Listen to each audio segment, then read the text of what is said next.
Yeah.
Three more punches.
And no, we're going to go with this today and see how that goes.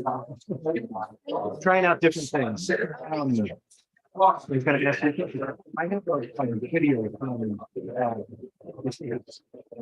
have That sounds good. So, you know, what if I start now? Maybe if I start now and tell them you have to.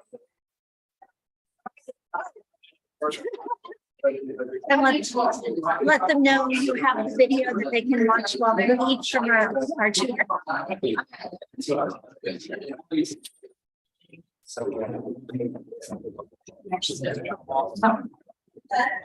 Hold that away. I want to welcome you to the Refugee Public Comments, serving all Boone County. Can I invite Mary Price up to do the prayer pledge and four-way test? You can evidently stay away from. Okay.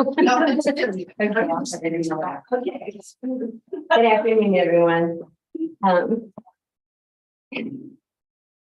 Our prayer, I want to thank God above for the friendship and fellowship of our Rotary Club. I ask that He please ease the suffering of people around the world who are oppressed, and thank for the blessings that we take for granted at home. The Pledge of Allegiance. We have a flag, I think. There it is. I pledge allegiance to the flag of the United States of America and to the republic which stands one nation under God, indivisible, with liberty and justice for all. and the four-way test of things we do think is, or say or do first, Is it true? second, Is it better officer? third, fourth. Will be better officer. Thank you very much. Thank you, Mary. Yeah. This is fancy, huh? This is fancy. Well, speaker in the back. Dennis, can you hear me back there? You're supposed to be listening. Isn't that Dennis? Hey, everybody, good to see everybody. Exciting program today. I'm excited to hear about this. It's kind of a neat thing to be inviting folks into our country to out of harm's way, and I'm excited to hear more about it. We have guests today. We have Rod Ford. Rod, would you please stand and tell us what you do? Let's welcome Rod Ford. Welcome, Rod.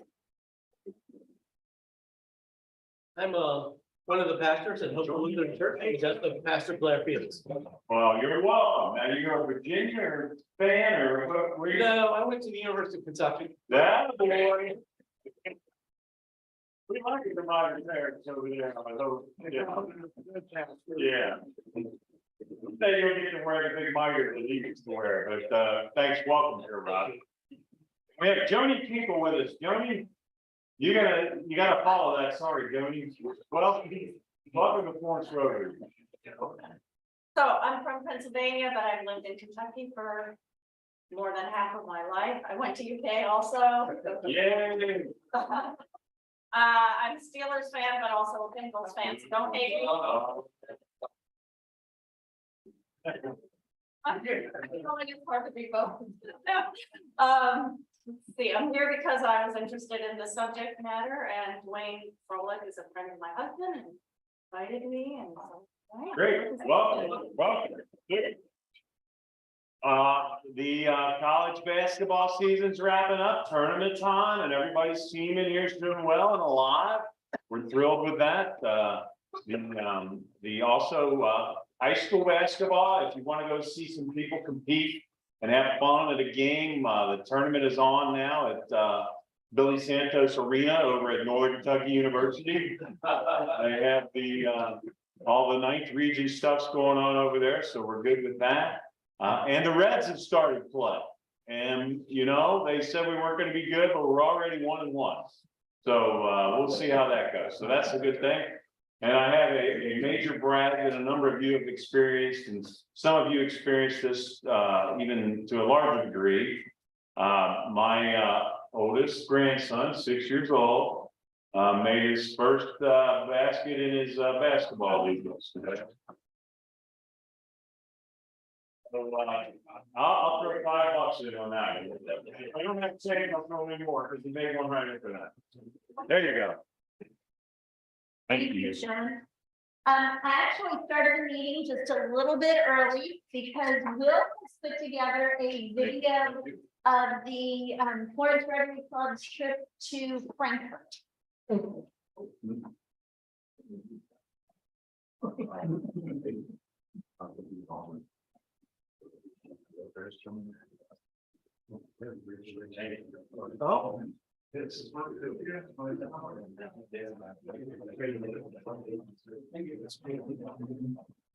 Probably not on anyone's side here. I promise the sound working, nobody was in here. It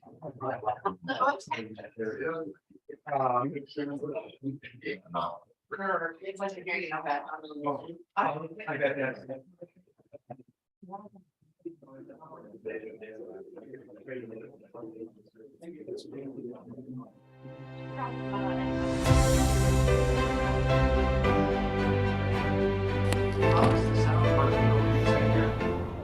I went up to John at a meeting one day and I said, hey, we haven't had a Capitol visit since before COVID. How about we plan something? He said, go ahead and plan it. Just let me know the dates. So that's really how it came about. So we've done up in the middle of entrance up there. I went up to John at a meeting. It's a civics course in a day. We haven't had a capital visit since really pretty interesting.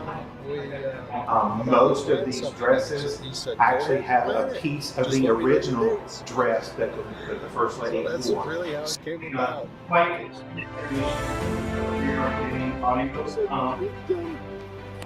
Up in the All right. Here we go. Sewn into the outfit somewhere.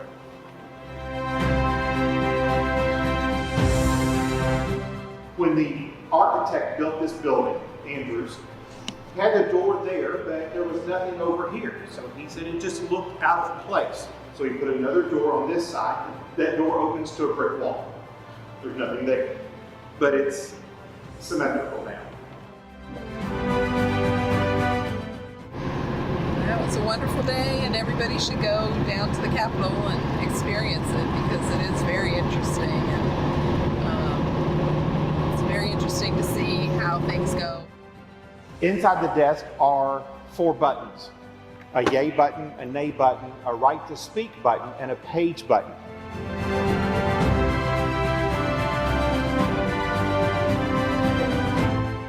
I feel like it's a must-do for Rotary. You know, they do the people's work on a larger scale than we do, but you know, we can be maybe a partner to that, or you know, even our club might benefit from some of the work that they do.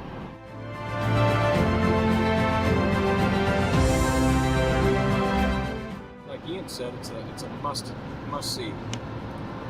There's other things that a Rotarian should be involved in, but this would be one to kind of see from our grassroots what's done there to support our state, and we as Rotarians do the same thing in our way.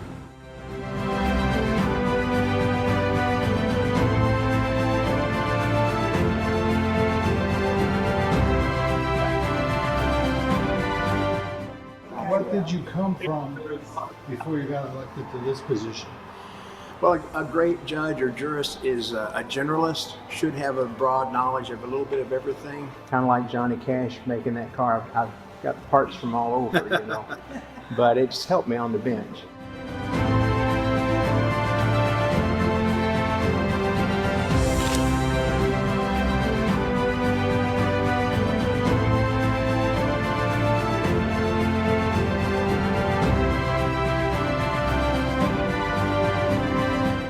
Senator from Boone.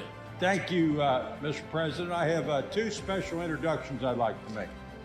Please proceed. Thank you. First, I would like to recognize my friends and fellow Rotarians from the Florence Rotary. It's just been a thrill to have them here today, Mr. President. They got here this morning and have visited around with all the branches of government, and I'd like to welcome them, and during the break, give them an opportunity to come down and have a picture taken on the floor. Would the Boone County Rotarians please stand? Let us recognize you and welcome you all to the Senate chamber.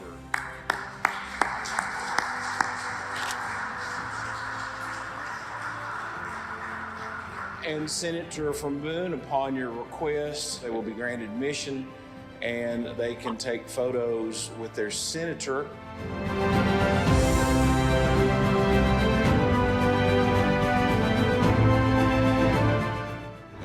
Next year we need to get 2-3 times as many people to come down. Yes, that'd be fun. Yeah, I'd like to see us fill up 3 Suburbans and take them down.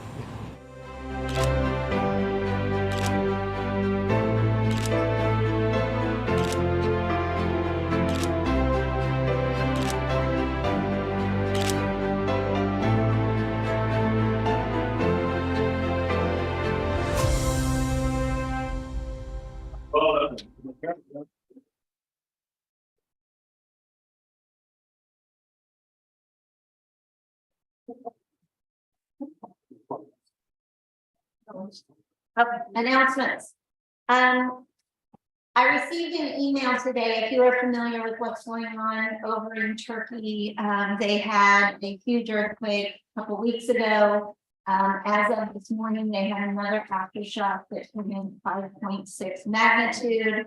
And Rotary does have through their relief effort, their disaster relief fund, anything that is donated to the Rotary Disaster Relief Fund until March 31st will be going to Turkey and Syria to help with the victims of the earthquake.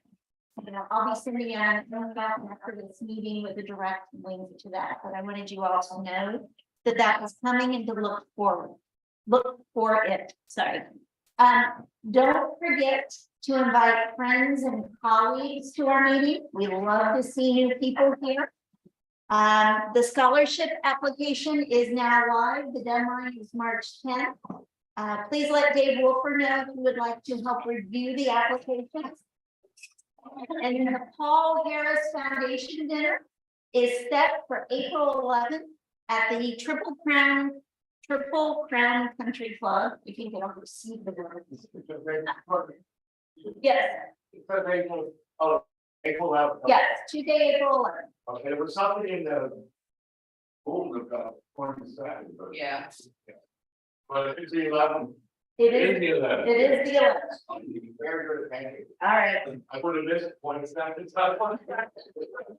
Thank you for you, Leon. All right, we have a lot. Save the dates. Teacher of the Year celebration is Monday, March 7th.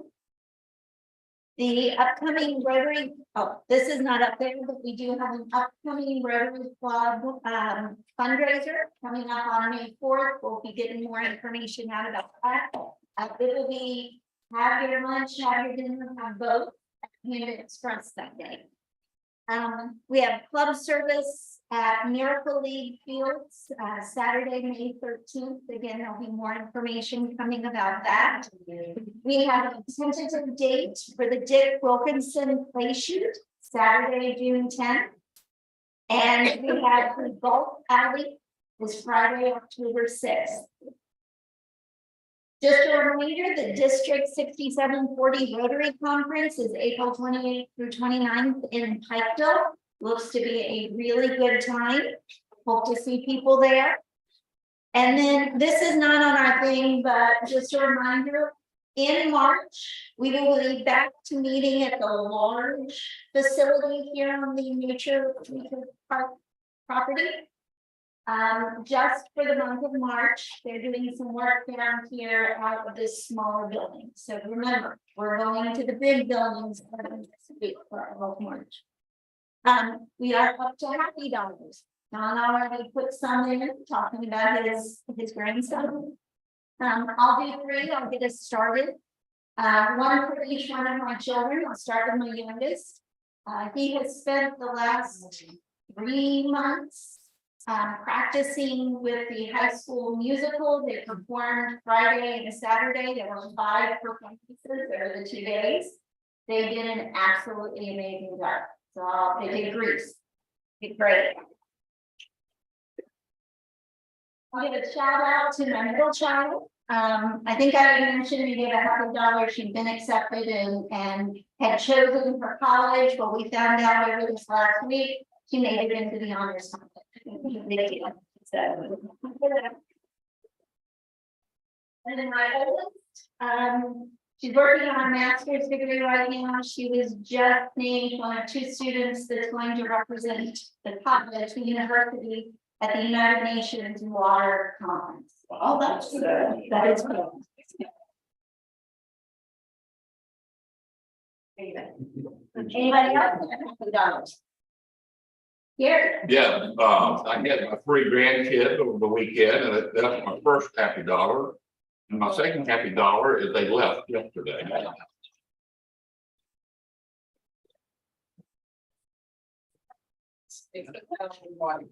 No. I'll go. I wanted to give one a couple weeks ago for the trip to the State House, but we skipped it or I missed it or whatever. So that was a lot of fun. Really, it was fun getting to know everybody in the Suburban. Like Don said, we want 3 or 4 Suburbans next year. We want it to look like a motorcade to come to the State House. And then the other happy dollar, the really happy dollar, is I have gone fully independent. My day job is now this. So if you guys need any video or writing, hit me up.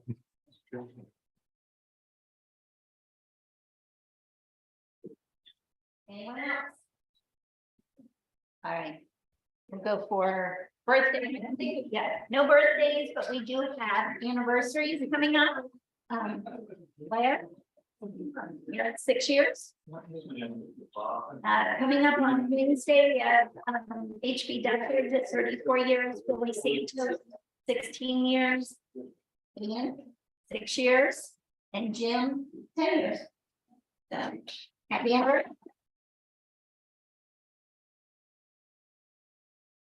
Kroger Community Rewards, don't forget to sign up if you have a Kroger Plus card. Part of your purchase will go to the Rotary Club. All right. Then I think we are down to our program, and I'm going to invite Julia to introduce our speaker. Thank you very much. So this speaker's actually came about because the library had Refugee Ministries a couple of weeks ago, and it was such an overwhelmingly popular session. I had a friend who attended it and said, hey, you should have him come to Refugee. I'm glad we did, because now we got Jody came today because she missed the session at the library. So I'm going to do a quick introduction with Seth. So he just joined Refugee Ministries in January, but he's the volunteer coordinator. He was studying for his advanced ministry at Hillsong College in Australia. So I'd love to hear about that. He also interned there directly under the pastoral stream oversight. And he spent 2 years leading the worship department of Community of Faith churches. He's organized and led a team of 75 people, volunteers to facilitate weekly events. So he's very well, has a lot of great experience to lead this charge at Refugee Ministries. So I'm going to introduce them.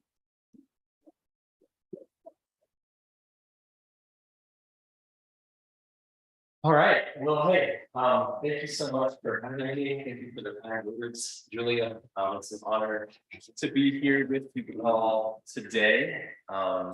Like Julia said, I recently just moved down here to the Cincinnati area towards the end of December, started working for Kentucky Refugee Ministries in January. I grew up in the Dayton, Ohio area, kind of the west of there in the rural area surrounded by cornfields and all that good stuff. And I served as the worship director at a church up there for about 2 years. And I'm passionate about vulnerable people. I'm passionate about people who need help. I believe that everyone deserves the opportunity to live in a community that is safe, that is free of persecution, that is free of violence, free of war.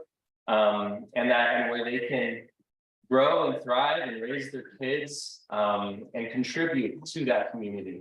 And so at Kentucky Refugee Ministries, that's what we're passionate about. And we get to basically restore that opportunity to families from all over the world who had that opportunity stripped from them in their homeland. And that's kind of what I'm going to talk to you a little about today. You can go to the next slide.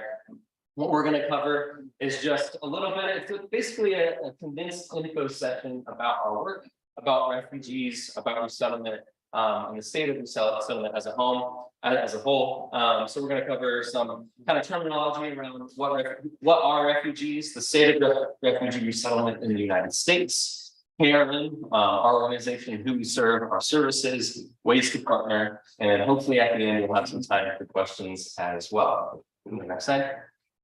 So I always like to start off with some numbers about refugee resettlement and displaced people.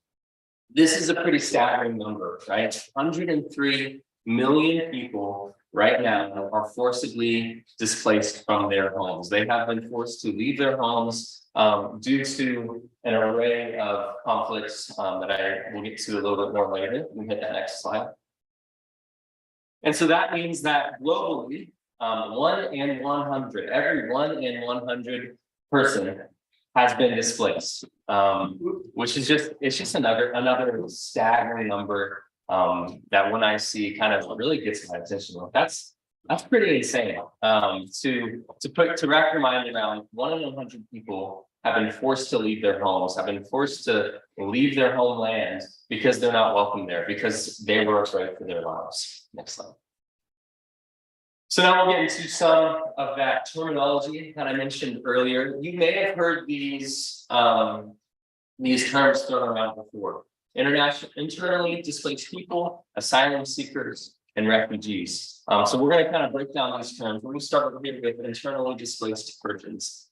So an internally displaced person is someone who has fled their home due to war, natural disaster, conflict, etc., but remaining within their home country. They remain under the protection of their own country's government. So these people have encountered whatever it is, the conflict it is that forces them to leave their homes, and they've fled their homes, but they're still in their home country. A good example of this is actually Ukrainians right now. Many Ukrainians who lived in the city centers, where there are a lot of fighting kind of ended up happening, they've had to flee to more rural areas that are away from that conflict. So they're still in their country, they're internally displaced. Next, we have asylum seekers. Asylum seekers is someone who has left their country of origin and is seeking international protection, but whose application has not yet been concluded. They must prove that they meet the definition of a refugee. And so this is kind of the next step in the progression. If that family from Ukraine has left their home and they're in a rural area, well, what if that rural area then becomes dangerous as well? Then they might have to flee maybe into Romania or Poland, one of those bordering nations. And there they will kind of be settled in a refugee camp for a little while. We'll talk about that in a minute, but they have basically left their home. This is obviously a tough part of the stage, the journey of a refugee, because they're kind of in no man's land. They're not recognized as a refugee, which is a legal status given by the United Nations, but they're also not in their homeland. So it's a really difficult place to be in. And then finally, we have refugees, which is someone who has crossed the international border and feared for their life and is registered with, and unless resettled, is under the protection of the United Nations agency.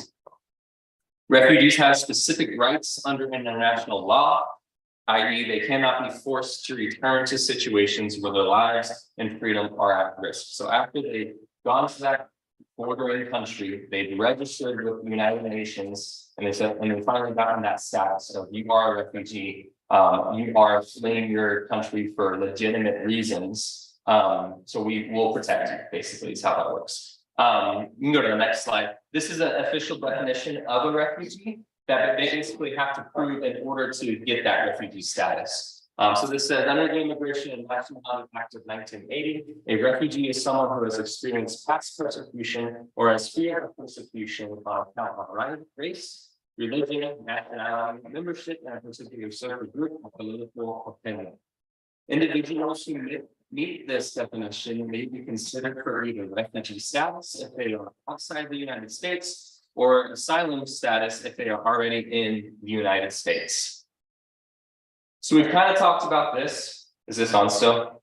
Yeah. Okay. It was pretty loud. Okay, cool. It's throwing me out a little bit too. All right, so this is a little bit, we kind of done this in briefly, but this is the journey that a refugee family will embark on, basically.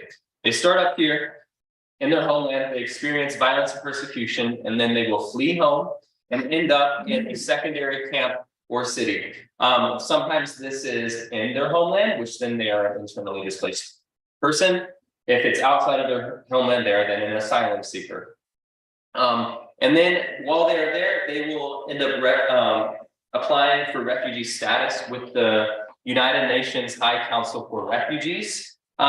And this is kind of where they camp out for a long time due to immigration processes and just how crazy that system is. They can be in that refugee camp for 5, 10, 15 years even.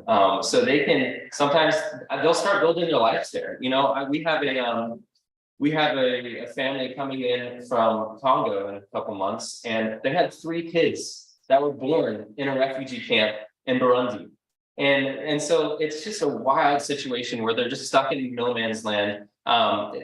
Sometimes the conditions are good, sometimes they're in cities and they can find jobs. Sometimes they're in like rural, desolate areas, and it's a really bad situation. So if and hopefully when you can go back to the other slide. They get that, if and when they get that refugee status, they'll be selected among the 1% of refugees resettled. And then they will hopefully get resettled into the United States through one of the 10 national resettlement agencies. So CWS is our parent national resettlement agency. That's Church World Service. And after they are allocated clients, they will then allocate it to us in Kentucky. You can go next. So this is a brief look at the refugee admission goals in the United States for the past 20 years. There's a lot of information on here, so I won't go over it all. But if you look at the graph, refugee resettlement, the goal of what we get, that's not necessarily how many refugees we actually resettle, but it is determined by the government. And as with many things in politics lately, it's no secret that politics has become more polarized in the past, 5-10 years. So you can kind of see how it's not really a political issue, and then towards these last 5-10 years, it's become a lot more rocky. Next slide, please. So now we're going to talk a little bit about our organization, Kentucky Refugee Ministries. We have 3 offices, one in Louisville, one in Lexington, and now one in Northern Kentucky. We started here in Northern Kentucky in October of 2021. But our Louisville office, where we started, it's been around for 33 years. We have resettled over 16,000 refugees of over 50 nationalities and ethnic groups. You can go to the next slide. And in Northern Kentucky, we've only kind of been around for a year and a half or so. So in fiscal year 22, we resettled 100 refugees, and these are kind of the nationalities that we saw last year. A lot of Afghans, due to the conflicts that happened there with the Taliban kind of taking over. And then lately, we have seen a lot more of these Latin American nationalities, especially this year. Venezuela, Guatemala, Colombia, that seems to be on the rise, especially this year. We've received mostly Colombians, actually. And then always Democratic Republic of Congo is kind of a big one as well. So we're going to talk about what we do at Kentucky Refugee Ministries. How do we meet this need?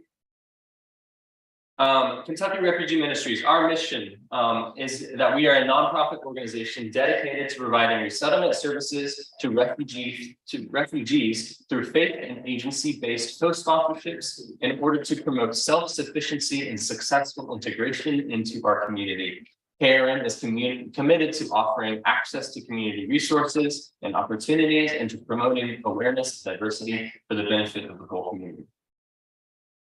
Our vision is to compassionately welcome and serve the world's displaced people, to encourage the hope that lives within each human being by providing an atmosphere of hospitality, responsiveness, mutual respect, and trust and tolerance, and to be known for our reliability, resourcefulness, partnerships, and comprehensive services. So our services are kind of split into 3 different things. We've got our core services, which is kind of the basic needs, self-sufficiency services, and integration services.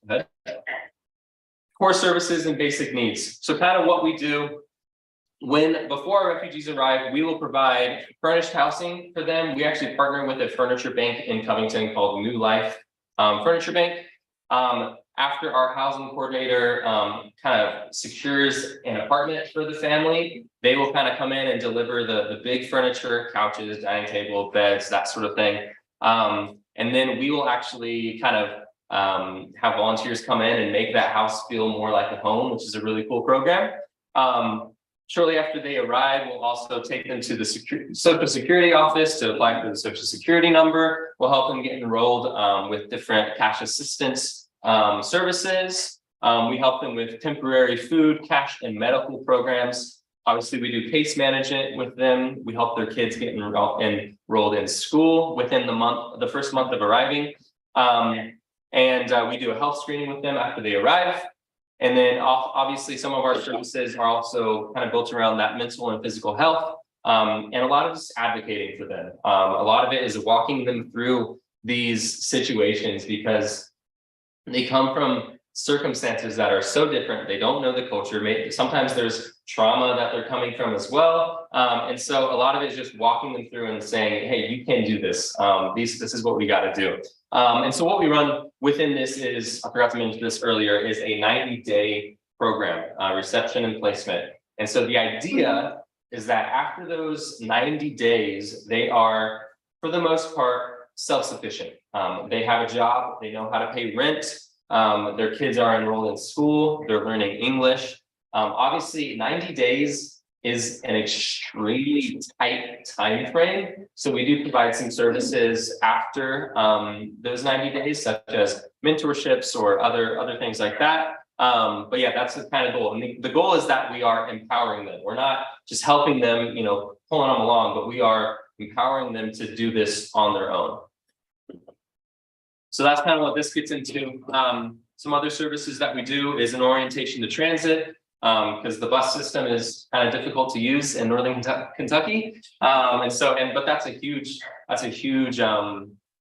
need for them. And we have some volunteer programs that work with that as well. We do English as a second language classes. We offer those in-house at our office, as well as some cultural orientation classes and employment services. So we actually have an employment coordinator on staff who will sit down with refugees as they come in and kind of assess their skills, their education, and then work with their network of employers to help them find a job. All right, so now we're going to get into some ways to partner. How do you guys get involved if you're interested? So before we kind of get into that, I always like to frame it as like, why? What's the point?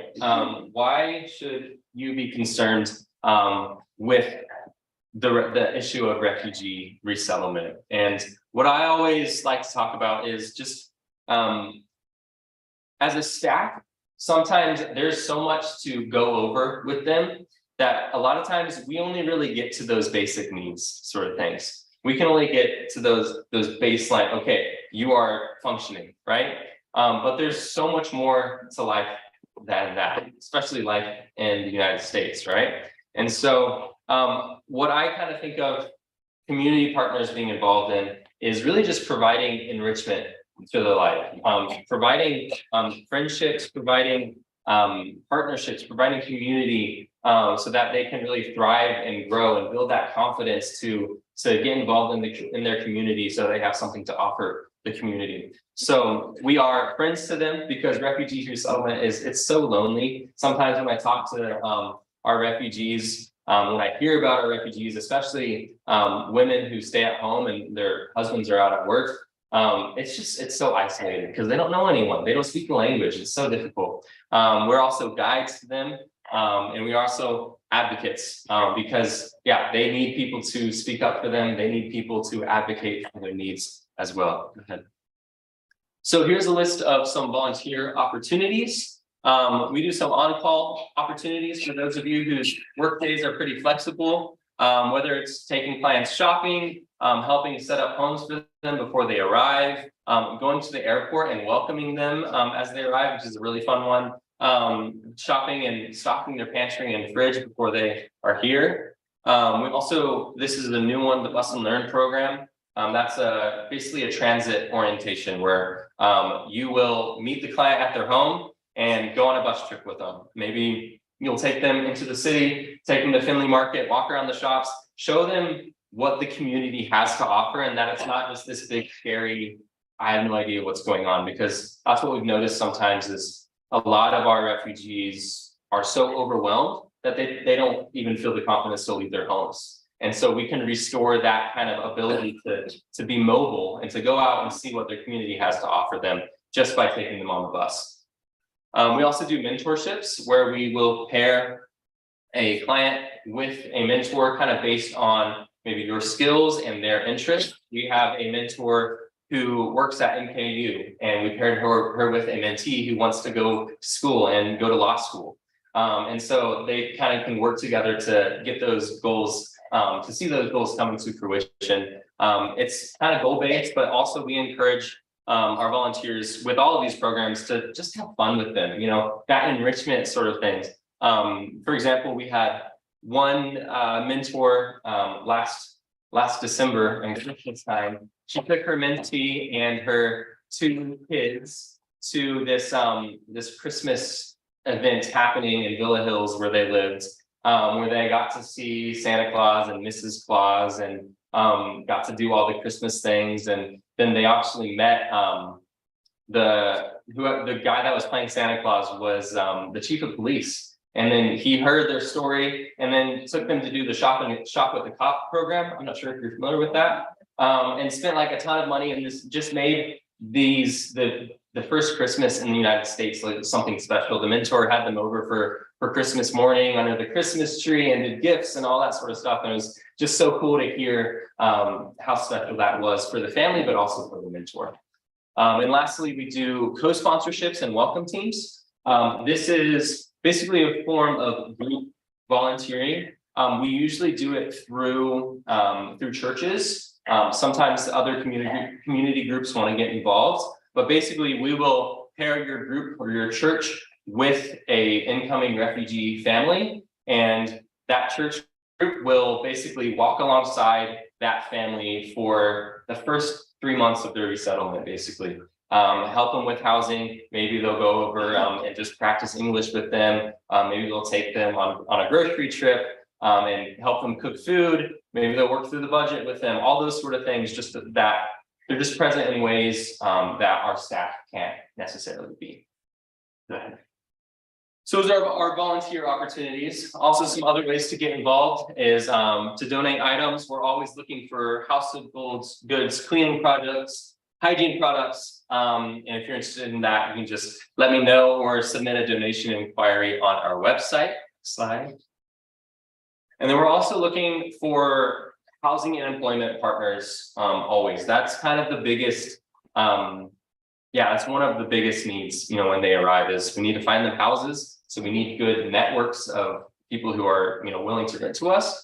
And then finding them jobs is huge as well. So if you know anyone who's hiring or has a network of people who are hiring or looking to rent, definitely let me know because we're always interested in that.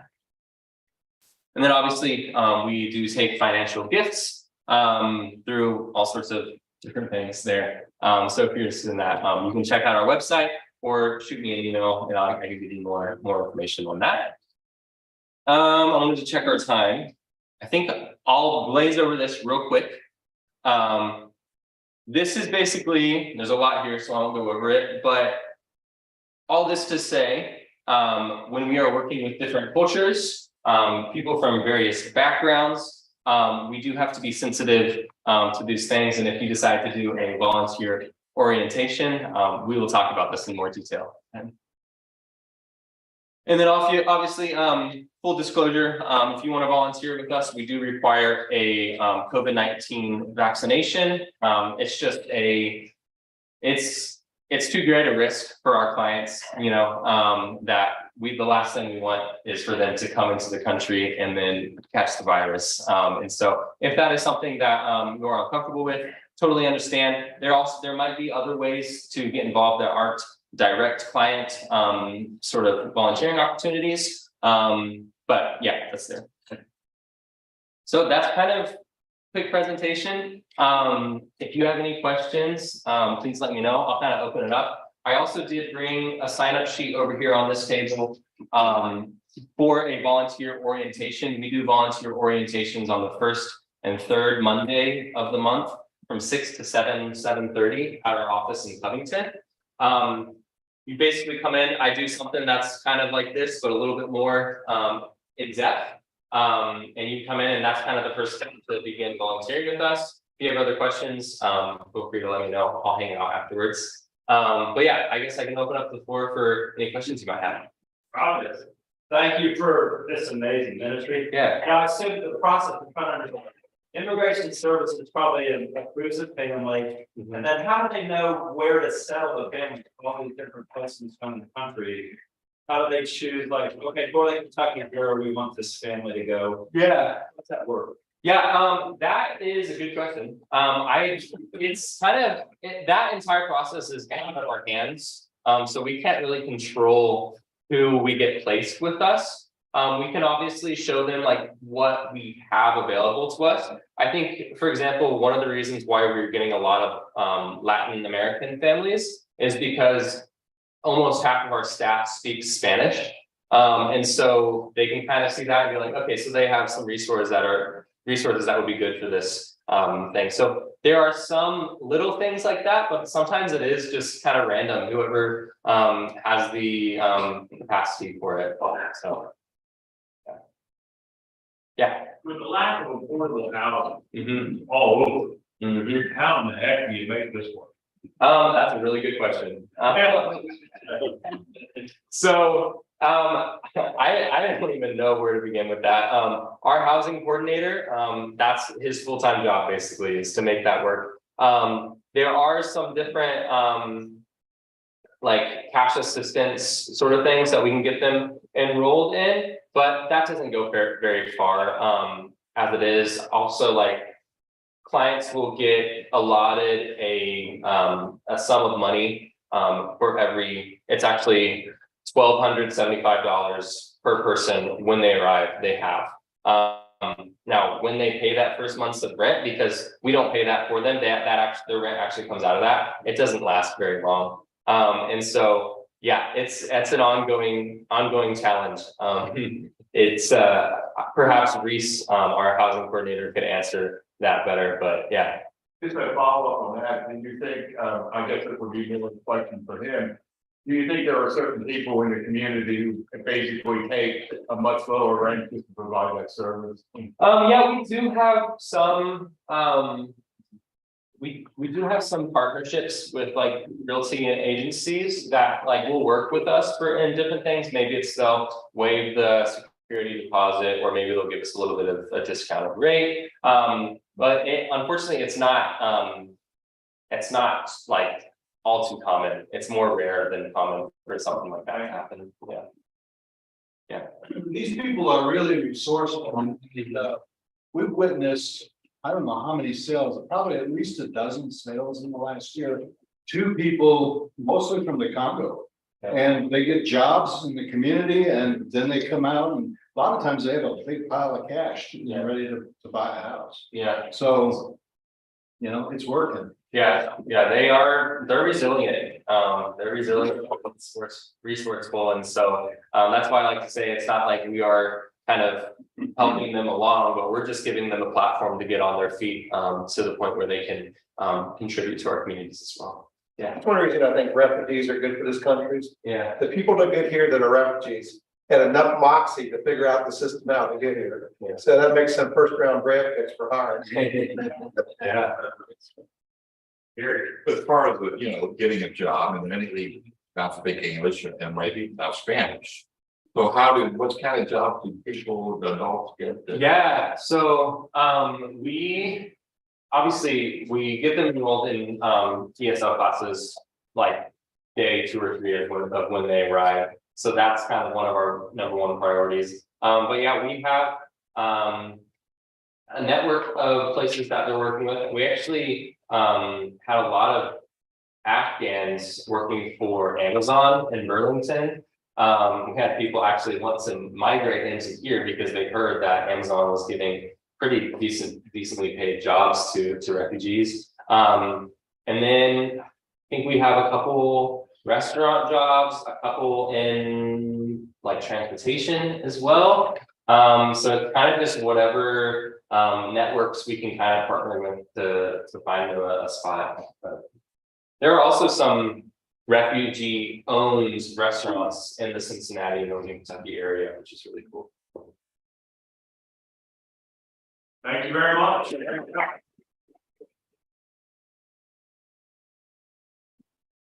Thank you. Thank you. Oh, thank you so much. Thank you. Yeah, absolutely. Great.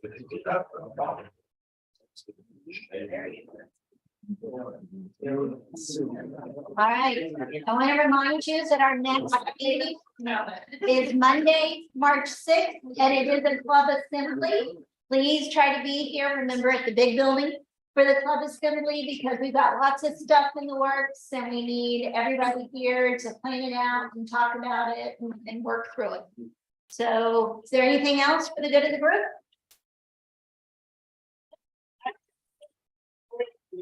We have.